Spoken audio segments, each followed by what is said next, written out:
বিষ্ণুপুরে প্রাক্তন বিধায়ক তন্ময় ঘোষের হোটেলে পুলিশের অভিযানে সরকারি ত্রিপল উদ্ধারের ঘটনাকে কেন্দ্র করে তীব্র চাঞ্চল্যের সৃষ্টি হয়েছে। পুলিশ সূত্রে জানা গিয়েছে, নির্দিষ্ট তথ্যের ভিত্তিতে হোটেলে তল্লাশি চালানো হয়। অভিযানের সময় হোটেলের ভেতর থেকে সরকারি প্রকল্পে ব্যবহৃত ত্রিপল উদ্ধার হয়েছে বলে দাবি পুলিশের।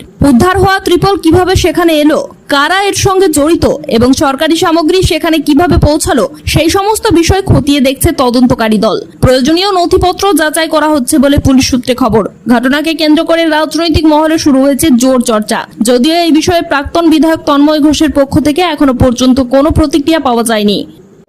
বলতে পারছি না স্যার, আমি তো লজের কর্মচারী। লজটি তন্ময় ঘোষ।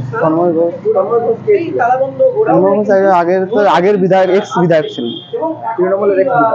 হঠাৎ করে ওনার লজে পুলিশের রেড, এটা আমি বলতে পারছি না স্যার, আমি কি করে জানবো? তাহলে উনি কোথায়?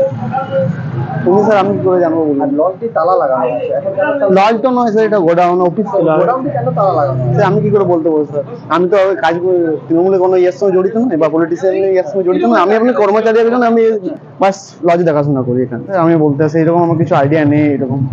আপনার দিব্যেন্দু বাউরি। আপনি লজের কর্মচারী? হ্যাঁ, কি আপনি? আমি এখানে দেখাশোনা করি লজের এক্স ম্যানেজারের মতো। ব্যুরো রিপোর্ট, জেলার বার্তা নিউজ।